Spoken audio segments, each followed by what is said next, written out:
격렬한 호남 남부 집강서 활동.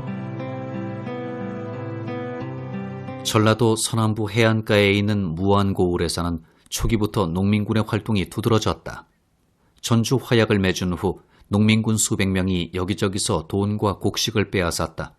그러자 무안군수가 다음 날 이민들을 이끌고 가서 농민군 30명을 체포하고 서책, 녹관, 염주, 예물 등을 도로 몰수했다. 농민군이 돈과 곡식을 약탈하거나 난폭한 행동을 한 대상은 주로 악덕지주나 고리대금업자, 탐관오리였으면 말할 나위도 없다. 무안, 해남, 진도 지역에서 활동한 농민군 지도자들은 백유인, 백유찬, 김응문, 송두옥 등이었다. 여러 기록에서 백유인을 호남 하도의 거괴라 했고 무안, 장흥 등지의 비괴들이 서로 왕래했다고 한다. 이는 백유인이 장흥, 강진, 영암, 해남, 진도 등 호남 서남부 지역을 왕래하면서 중요한 역할을 했음을 보여주는 것이다. 무안 지역 집강소 위치는 청천리에 있는 배씨 제실로 알려져 있다.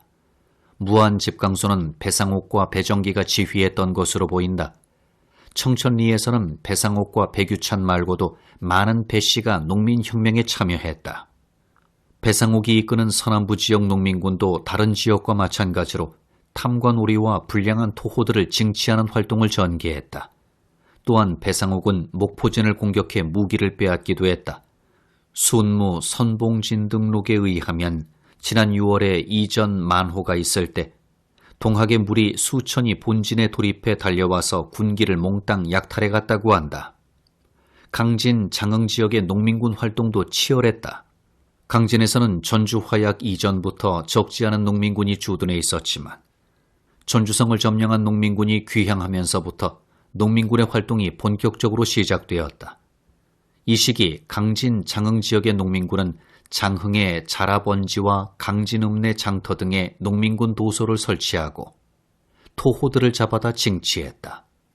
특히 이방원, 이인환이 이끄는 장흥 농민군은 6월 19일 산성별장을 잡아가기까지 했다. 이에 강진 병영에서는 농민군의 복수 행위를 저지하기 위한 여러 대응책을 마련했다.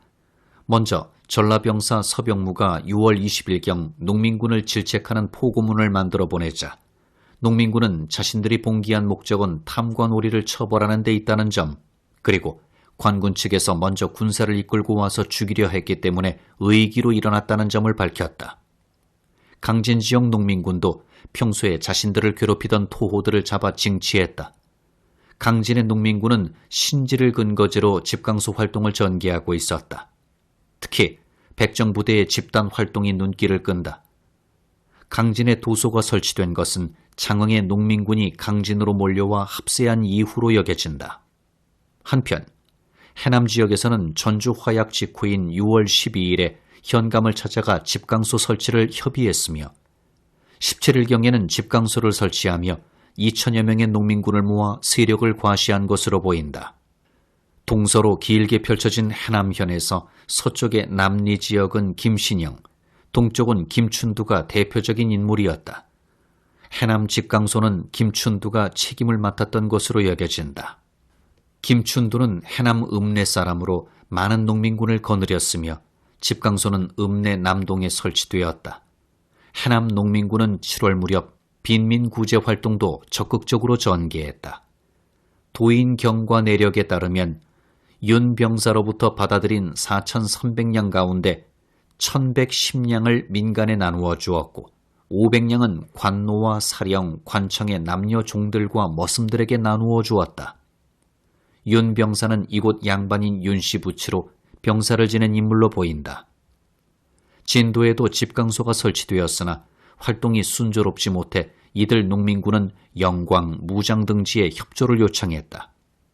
금년 7월에 본부 조도면 적괴 박중진이 영광과 무장 등지에서 무리를 모아 배를 타고 내침, 성을 공략하고 살해하고 재물을 노략질했으며 군기도 약탈하고 마을에 계속 머물면서 불을 지르고 가산을 부수며 백성의 재물을 겁탈했다고 한다. 이곳 농민군이 무장의 손화중 대접주를 찾아가 지원을 요청한 결과 무장과 영광 등지의 농민군이 배편으로 진도에 들어온 것으로 보인다. 이들의 식량을 확보하기 위해 부호나 악질 구시라치들의 돈과 곡식을 강제로 거둔 듯하다. 순천, 광양 지역의 집강소 활동은 좀 더 거셌다. 고부 봉기 무렵인 1894년 2월 25일, 순천에서는 별기에 농민 봉기가 일어났다. 부사인 김갑규가 세미를 이중으로 과세하는 따위의 부정을 저지르자 농민 수천 명이 들고 일어났다. 그들이 구시라치의 집을 부수고 항의하자 김갑규는 모든 소원을 들어주겠다고 약속하고 목숨을 구했다. 김갑규는 민씨 일가인 민영준의 매부였다. 백산에서 농민군 지도부가 호남 창의소를 설치하고 전국의 농민군을 모아 전면적 봉기를 준비할 때 순천에서는 박낙양, 보성에서는 문장형, 이치의 등이 농민군을 이끌고 백산에 합류했다.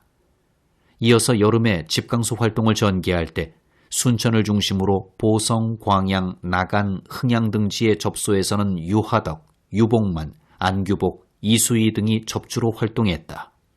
순천의 양하일은 순천부를 차지하려다가 뜻을 이루지 못하고 대신 나간 일대를 석권했다.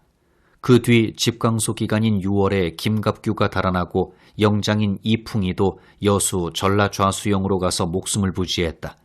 그리하여 순천부는 텅텅 비게 되었다. 이때 김인배가 등장했다.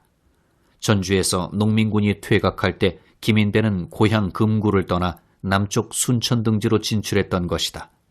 다음과 같은 기록이 있다.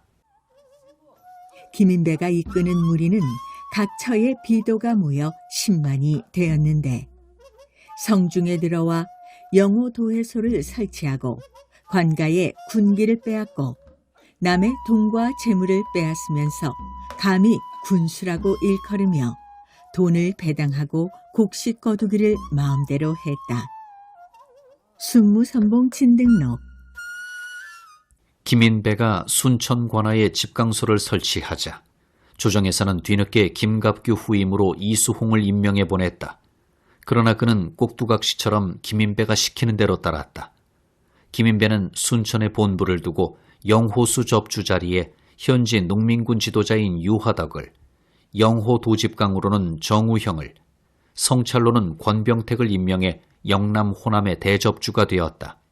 이제 전라도 남부의 중심인 순천 관하는 김인배의 호령 아래 놓이게 되었다. 유화덕은 순천 출신으로 알려져 있으나 그 내력은 자세히 전해지지 않는다. 초기부터 순천을 중심으로 집강소를 설치하고 접주로 활동했다는 사실만 알려져 있다. 그는 김인배가 오자 총지휘관으로 받들었다. 아마도 유화덕이 김계남에게 지원을 요청해 김인배가 온 것으로 보인다. 어쨌든 김인배는 순천에 본부를 두고 영호 대접주로 순천 관할 지역의 폐정을 다스리면서 영남의 집강소 활동도 함께 전개했다. 그는 경상도 쪽 섬진강을 건너 하동, 진주 일대마저 차지했다. 이때 진주 일대의 동학 집강들과 협력을 이루었다. 이는 집강소 활동을 경상도 남부로 확대한 특수한 경우에 해당된다.